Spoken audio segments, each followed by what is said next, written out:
बिस्मिल्लाहिर्रहमानिर्रहीम। अस्सलामुअलैकुम रहमतुल्लाहि व बरकातुहू। लाखों करोड़ों दुरूद सलाम नबी करीम सल्लल्लाहु अलैहि वसल्लम पर और आपकी आल पर। आज बेटा हम मल्टीपल लीनियर रिग्रेशन की डेरिवेशन और एप्लीकेशन को स्टडी करेंगे। मल्टीपल लीनियर रिग्रेशन को ड्राइव करने के लिए हम लोग 5 डिफरेंट टेक्निक्स यूज़ कर सकते हैं, जिनमें पहला है method of least square, deviation form, inverse method, Cramer rule and in form of mean standard deviation and R. इन सभी टेक्निक्स के ऊपर हम सेपरेट वीडियो लेक्चर जो है वो डिस्कस करेंगे। हर टेक्निक की पहले हम डेरिवेशन देखेंगे, फिर उसके ऊपर हम एक न्यूमेरिकल भी सॉल्व करेंगे। फर्स्ट ऑफ ऑल हम बात करते हैं मेथड ऑफ लीस्ट स्क्वेयर पे। मेथड ऑफ लीस्ट स्क्वेयर से मुराद एक ऐसा मेथड है जिसकी मदद से हम किसी भी इक्वेशन के अंदर आने वाले अननोन पैरामीटर्स को एस्टिमेट करते हैं, और वो जो पैरामीटर्स हम किसी भी इक्वेशन के एस्टिमेट करते हैं वो सम ऑफ स्क्वायर ऑफ रेजिडुअल को मिनिमाइज करता है। अब ये जो प्रोसेस है, इस पूरे प्रोसेस को हम मेथड ऑफ लीस्ट स्क्वायर कहते हैं। SSR जो है ये सम ऑफ स्क्वायर ऑफ रेजिडुअल है, जो कि y माइनस वाई कैप के स्क्वायर के सम के इक्वल है। ये y जो है ये हमारी ऑब्जर्व्ड वैल्यू है और y कैप जो है ये एस्टिमेटेड वैल्यू है। दूसरी ख़ास बात ये है कि किसी भी इक्वेशन के अंदर आने वाले जो अननोन पैरामीटर्स हैं उनको जब आप इस मेथड से एस्टिमेट करते हैं तो वो values sum of square of residual को मिनिमाइज करती हैं।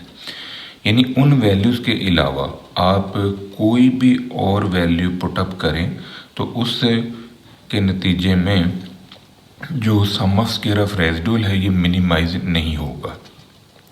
तो वो वैल्यूज़ जो सम ऑफ स्क्वायर ऑफ रेजिडुअल को मिनिमाइज करती हैं उनको हम प्लॉजिबल वैल्यूज़ कहते हैं। ये बड़ी इंपॉर्टेंट टर्म है, इसके ऊपर अक्सर शॉर्ट नोट आ जाता है, what is meant by plausible values. तो अपने जहन में रखना है, प्लॉजिबल वैल्यूज़ से मुराद वो वैल्यूज़ हैं जो हम मेथड ऑफ लीस्ट स्क्वायर से ड्राइव करते हैं और वो values sum of square of residual को मिनिमाइज करती हैं। अब हम इस मेथड की डेरिवेशन को स्टडी करते हैं।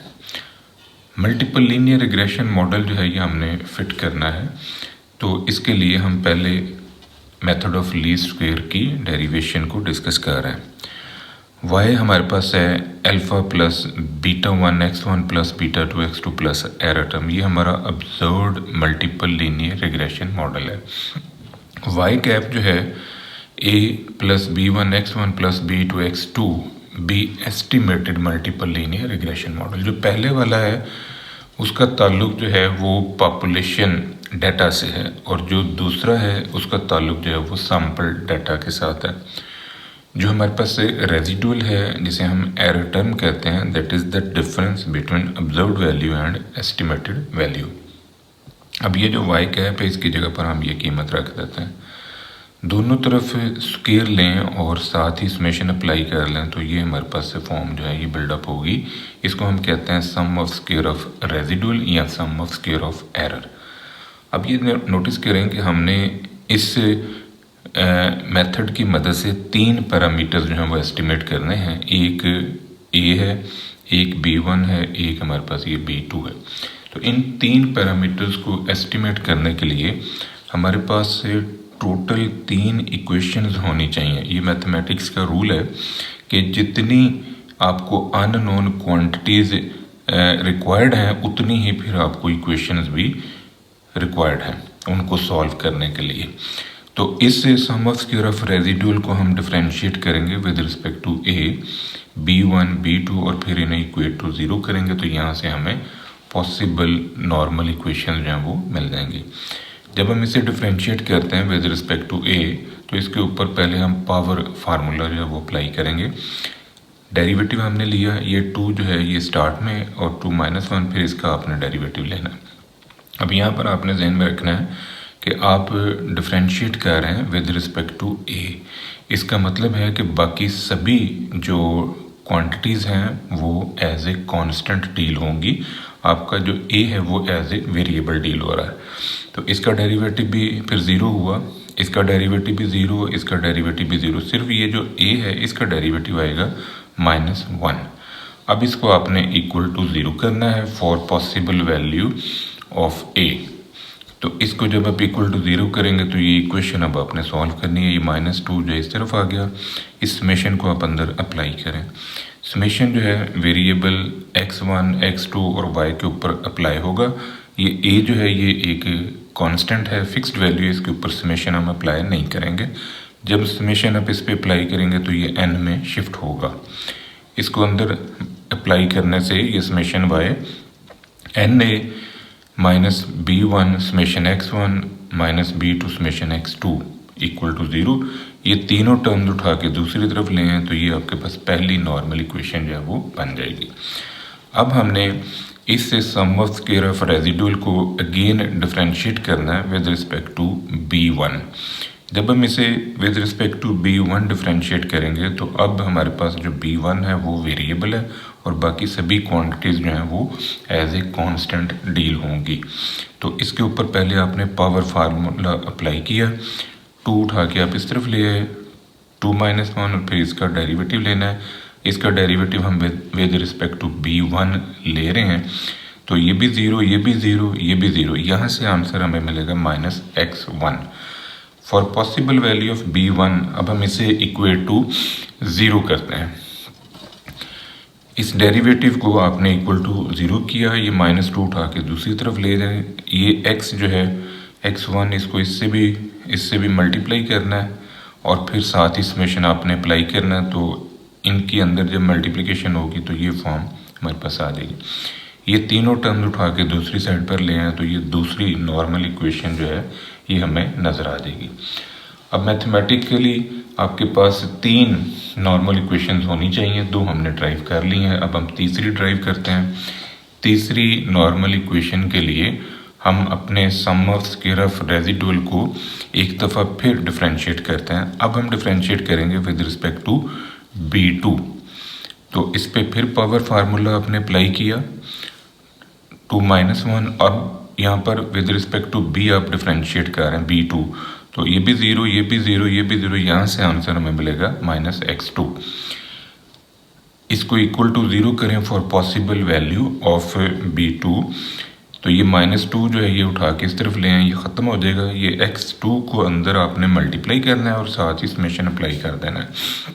इस x2 को आपने अंदर मल्टीप्लाई किया, ये फॉर्म हमारे पास आ जाएगी। ये तीनों टर्म उठा के दूसरी तरफ ले दें तो ये तीसरी नॉर्मल इक्वेशन जो है ये हमारे पास से आ जाएगी। अब ये जो तीसरी नॉर्मल इक्वेशन भी आपने ड्राइव कर ली है तो टोटल आपके पास अब 3 नॉर्मल इक्वेशन जो हैं वो आ चुकी हैं। इन तीनों नॉर्मल इक्वेशंस को हम सॉल्व करेंगे और a, b1 और b2 की वैल्यूज़ हम निकालेंगे। अब ये जो a, b1, b2 की वैल्यूज़ आप निकालेंगे इन तीनों इक्वेशंस को सॉल्व करके, वो वैल्यूज़ जो हैं वो सम ऑफ स्क्वायर ऑफ रेजिडुअल को मिनिमाइज करेंगी और इन वैल्यूज़ को हम फिर प्लॉजिबल वैल्यूज़ कहेंगे। अब इसी मेथड को हम एक क्वेश्चन के ऊपर पूरा अप्लाई करके देखते हैं, इसकी एप्लीकेशन समझते हैं। फ़र्ज़ करें कि आपके पास ये एक डाटा है, इस डाटे के ऊपर आपने multiple linear regression model apply करना है। x3 वेरिएबल जो है वो x1 और x2 पे डिपेंड करता है। ये मल्टीपल लीनियर रिग्रेशन मॉडल जो है ये हम फिट करेंगे। ये 3 कॉलम जो हैं ये हमें अवेलेबल हैं। आप ये फ़र्ज़ कर लें कि ये जो आपका x3 है ये मार्क्स हैं, x2 जो है ये स्टडी आवर्स हैं और x1 जो है ये आपकी फ्रेंडशिप्स हैं। तो अब x3 जो है वो स्टडी आवर्स और x3 जो है वो आपकी फ्रेंडशिप्स के ऊपर डिपेंड कर रहा है। अगर आपकी फ्रेंडशिप्स कंस्ट्रक्टिव हैं, स्टडी पॉइंट ऑफ व्यू से हैं, एक दूसरे के साथ आप तावन करते हैं स्टडी मैटर्स में, तो इसका मतलब है कि वो पॉजिटिव रोल प्ले करेंगी आपके मार्क्स को बढ़ाने में। लेकिन अगर आपकी फ्रेंडशिप्स टाइम वेस्टिंग है, आप एक दूसरे का टाइम वेस्ट करते हैं, कंस्ट्रक्टिव नहीं है, तो फिर उसका नेगेटिव इम्पैक्ट होगा। जितना ज़्यादा आप पढ़ेंगे उतने ज़्यादा आपके नंबर आएंगे, और जितना कम पढ़ेंगे डेफिनेटली उतनी परफॉर्मेंस जो है वो पुअर होगी। अब ये जो x3 वेरिएबल है, इसको हमने x1 और x2 के साथ अटैच करके रिग्रेशन लाइन जो है वो बनानी है। यहाँ पर जो पॉसिबल कॉलम्स हम बनाएंगे, x1 का हम स्क्वायर ले लेते हैं, x2 का स्क्वायर लिया, x3 का स्क्वायर ले लिया, x1 और x2 को मल्टीप्लाई किया, फिर x1 और x3 को मल्टीप्लाई किया, x2 और x3 को मल्टीप्लाई किया। ये हमने कॉलम जो हैं, ये सारे कॉलम हमने बना लिए। अब इन कॉलम्स को हमने सम अप कर लिया। सम अप करके ये जो आंसर्स आए हैं, इनको हमने मेथड ऑफ लीस्ट स्क्वायर की मदद से जो 3 नॉर्मल इक्वेशंस हमने बनाई हैं उनमें हम पुट अप करेंगे। तो ये इंफॉर्मेशन उन नॉर्मल इक्वेशंस में रखने से हमारे पास 3 न्यूमेरिकल फॉर्म के अंदर नॉर्मल इक्वेशन जो हैं वो आ जाएंगी। जैसे आपके पास ये 3 नॉर्मल इक्वेशंस आई जो आपने मेथड ऑफ लीस्ट स्क्वायर से ड्राइव की। इनके अंदर आप ये कीमतें रख दें। समेशन x3 की कीमत हमने रखी, n की कीमत जो है 6 है क्योंकि टोटल 6 वैल्यूज़ का डाटा था। समेशन x1 की वैल्यू, समेशन x2 की वैल्यू, सिमिलर पैटर्न की कीमतें आपने रखी। तो ये 3 इक्वेशन हमारे पास आ गई। अब इन 3 इक्वेशन को हमने सॉल्व करना है।